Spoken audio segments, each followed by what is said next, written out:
I didn't really think much about it when I first went in, and then I began to realize the importance of protecting our nation. Army, Air Force, Marines, Navy, Coast Guard. Today we celebrate our nation's heroes, our veterans from all branches of the U.S. For the next 30 minutes, we sit down with veterans from different walks of life. Those who served in World War II to Vietnam and the Iraq War. Veterans Day is a reminder to me and hopefully other Americans of the sacrifices that we made by leaving our families behind and loved ones to go overseas and make things secure and to keep you guys safe here at home. As they recall their time putting their lives on the line, they explain why telling their stories of sacrifice is especially important on days like today.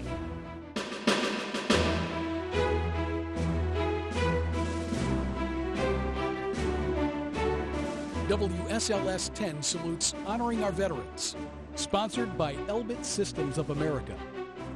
Good evening, and thank you for joining us as we honor our veterans. I'm Jenna Zib 10. And I'm Patrick McKee. Why we celebrate Veterans Day is a question not often asked anymore, yet it's an important one to know the answer. What is it all about? What is the concept of service and sacrifice? Tonight, McKinley Strother introduces us to some veterans as we pause to reflect and remember their sacrifice. Veterans Day is a day to honor those who have served in uniform. It's also a day to reflect on the major sacrifice made by those who protect the freedom we all take for granted. Veterans Day is a reminder to me and hopefully other Americans of the sacrifices that we made by leaving our families behind and loved ones to go overseas and make things secure and to keep you guys safe here at home. Veterans Day goes back to the end of World War I, November 11th, 1918, when the guns fell silent in Europe, and was then known as Armistice Day. The first time it was celebrated was a year later in 1919. In an effort to be all-inclusive, this guy, President Dwight D. Eisenhower, officially renamed it Veterans Day in 1954. Now, in the 70s, for a spell, it was moved from November 11th to a Monday, regardless of the date. That wasn't so popular as you can imagine, and it was quickly reverted back to November 11th, the day we've come to celebrate it every year. We did what others didn't. We were different, so we served. And we are different because we served. Thank you to all of those that came before me. Your service is greatly appreciated.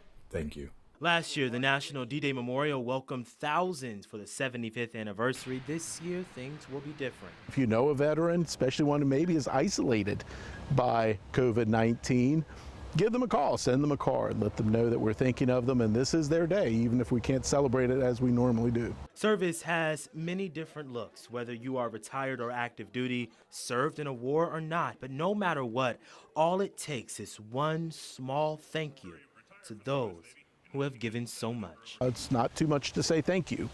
Thank you for your service to a veteran who's been there and done that. It's nice to be able to get together with people that have done the same things that you have, been in your shoes. This Veterans Day, thank you to everyone currently serving, and God bless.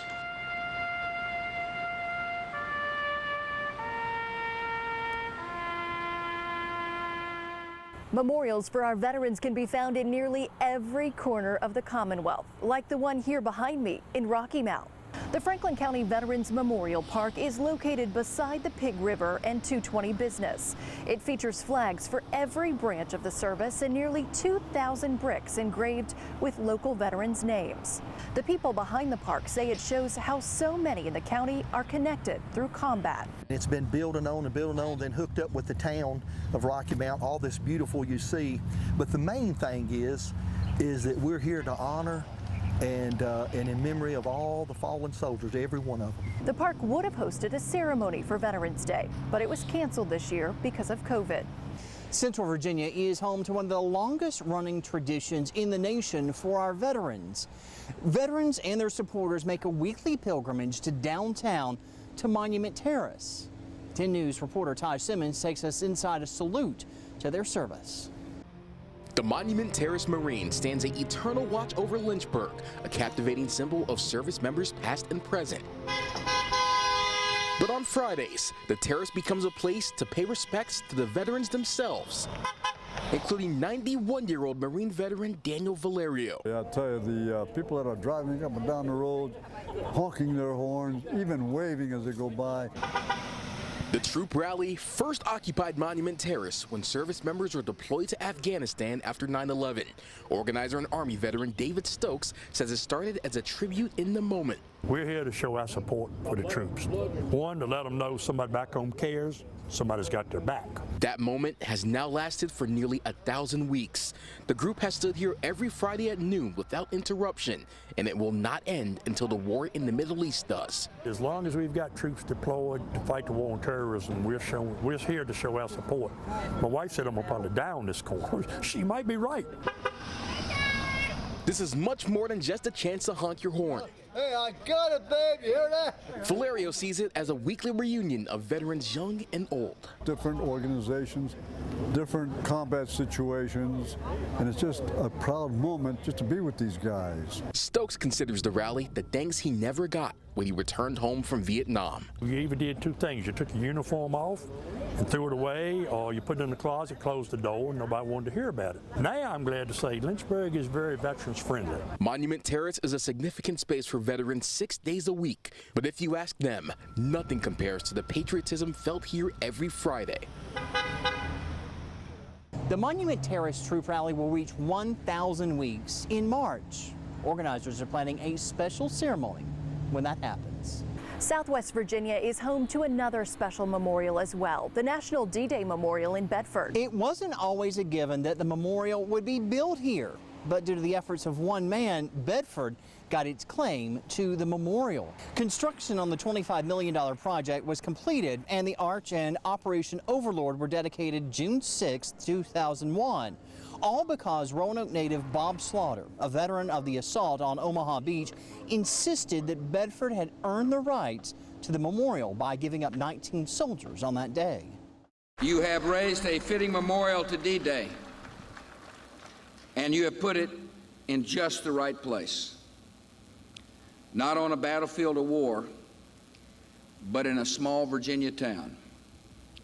A place like so many others that were home to the men and women who helped liberate a continent. Though it may be here in an out-of-the-way place, the memorial attracts about 60,000 visitors every year. Still to come, a true band of brothers. The sacrifices one local family made when 6 of their sons went off to war. Plus a bond that goes beyond the call of duty. We introduce you to a father-daughter duo who served in Iraq at the same time. It's a rarity for family members to serve in the military at the same time, but even less common to be sent off to war. But for one family, that became a reality. 5 brothers, all serving in World War II, and a 6th in the Korean War. 10 News anchor Rachel Lucas introduces us to the Maybrook Men. United Nations War Council. President Roosevelt and Prime Minister Churchill at the White House meet allied leaders to map the strategy of the war. A strategy that would send more than 16 million U.S. troops into conflict during the course of World War II. A spectacular display of America's ever-growing armed might. The war touched every American in some way, and for the Atkins family in Giles County, it was more ways than one. 5 brothers were all called into service in World War II: Harry, June, John, Curtis, and David Atkins. The war took these then small-town Giles County boys all over the world. And in 1951, the youngest brother, Billy, would serve in the Korean War. Today, they're known as the Maybrook Men. The only 2 of the brothers still living, 96-year-old John and 100-year-old June, told me their war stories. I was 19 years old when I was in the Army. Stayed 3 years. 22 months overseas. June was the first to be drafted in 1942. I was in Italy, France, Algiers, North Africa, Casablanca. I was all over Europe. John was drafted soon after, just a young man when this picture was taken. About 20. He chartered a boat to France.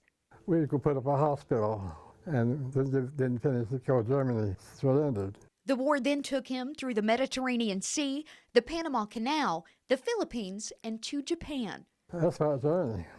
Their memories are still vivid, especially of how their mom worried for all of her boys. I guess you worry over us. Bound to, all them boys over there. You don't know what time you'll get a telegram. One got killed. 3 of the brothers were wounded in action, but by some miracle, they all returned home. Their youngest, Billy, also came home to Giles after the Korean War. The community still honors the service given by this band of brothers. And no matter how many decades have passed, it's not forgotten.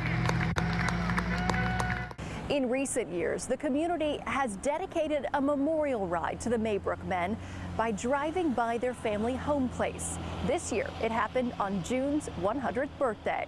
Many veterans who were deployed to Iraq and Afghanistan are still around to tell their stories. For one Giles County family, those battle stories come from 2 different generations. 10 News reporter Jessica Joel introduces us to a father and daughter whose bond goes beyond the call of duty.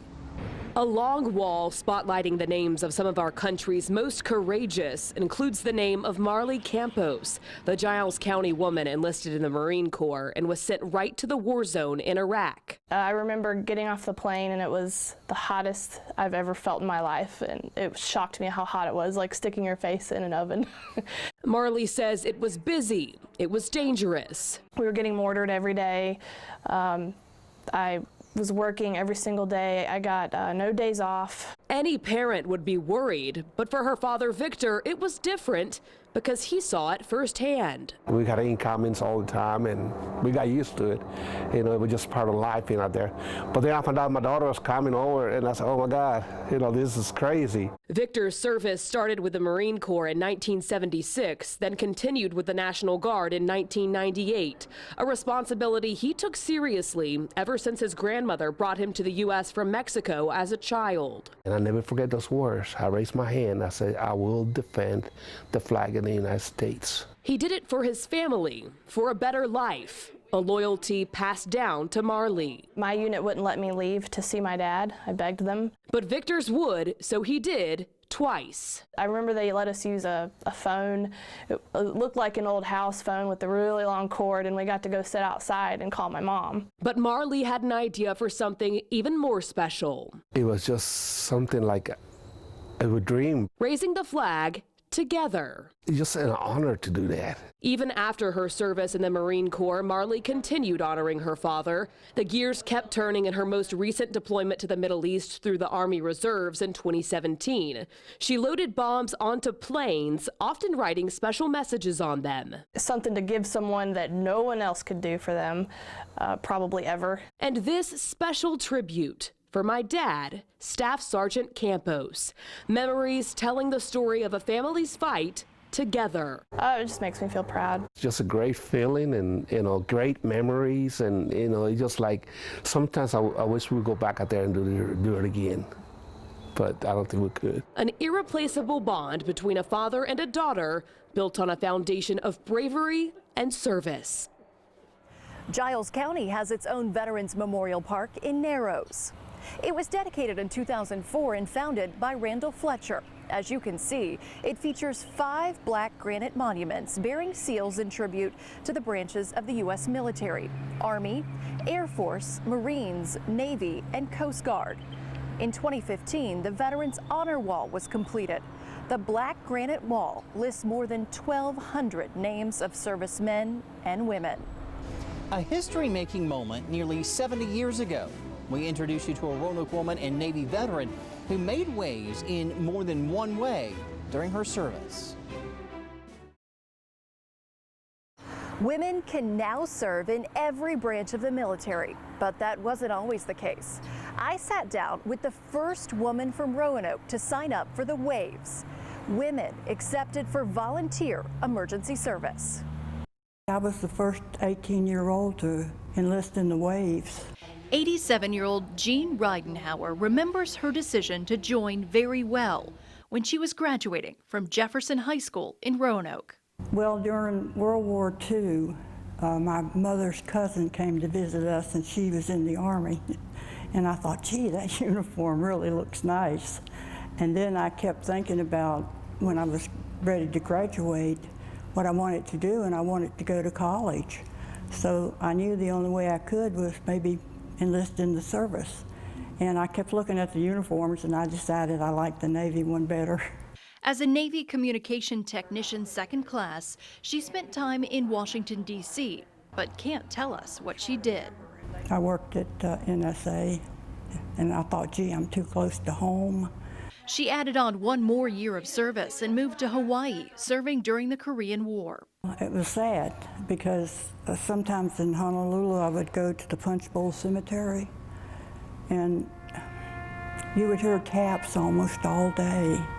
They were bringing bodies back from Korea, and it was just a sad experience for me. But there are good memories, too. Her brother is 18 months younger and followed her into the Navy. One of the highlights was when I was in Hawaii, his fleet came through, and there were 3 ships, and I was watching them, and my brother ran off the ship, and they called him back because he forgot to salute the flag. So that was an awesome experience, just having a fun time with him. She says going on an honor flight and visiting the Women's Memorial in D.C., where she's a charter member, was one of the highlights of her life. For this Navy veteran, serving our country is not something she takes lightly. I didn't really think much about it when I first went in, and then I began to realize the importance of protecting our nation, and I felt my job was very important. She continued serving when she got out of the Navy, staying in Hawaii and going to school on the GI Bill. Then she moved back to Roanoke, where she taught school for 27 years, finishing at Monterey Elementary School, where she taught 6th and 4th grade. Honoring locals who were killed in action or those who are currently serving. That's the purpose of High Ground. The monument's located on the Vinton War Memorial grounds. Its name came from a Vietnam War veteran who said in battle, a soldier always looks for the high ground. On the granite panels are the names of fallen soldiers. The inscription on the arches reads, "Here pause a while to bless their sleep, who fell in war to save our peace, then go renewed and build their lives. They lost for you. In God we trust." Still to come, helping veterans transition to civilian life. The local company recognized for its service to those in the military. For some veterans, making the transition from active duty to the workforce can be quite a challenge, but some local companies are working to make that transition easier. Carilion Clinic employs between 250 and 300 veterans. This year, it was awarded the Virginia Values Veterans Award at the Virginia Veterans and Military Affairs Conference. Having that designation, it really just kind of showcases that, we follow best practices for recruitment and retention for our veterans. To help with that, Carilion has several programs to support the workforce and build community. It's a group that allows our veteran population to come together for camaraderie, for support, and really help them to just make connections within the veteran group in our organization. So that's been a very positive step. I was like, I need to make this transition. One of those veterans is Kenneth Simons. He served our nation for 7 years before transitioning into the private sector. A transition made easier by a Virginia program that Carilion takes part in. It helps veterans reach their goal of working in the healthcare industry while also getting an education. The Military Medic and Corpsman program here at Carilion was a great bridging gap to allow me to continue to go to school and work at the same time and be flexible. Working full-time while also attending Radford University Carilion full-time, working toward a nursing degree. In the military spectrum as a Navy corpsman, there's a whole lot that we can do. And then once you get out in the civilian sector, there's not much that crosses over. Here I get to maintain those competencies and those skill sets, which are going to help me carry me through my nursing school until I can practice. While this half hour has been about our living veterans, we also want to take a moment to honor those who have passed. Their service and sacrifice is never forgotten as well. If you're a veteran and you want to connect with other veterans or you need some resources, head to our website, WSLS.com. We want to thank you so much for spending part of your evening with us, and thank you so much to our veterans. Good night.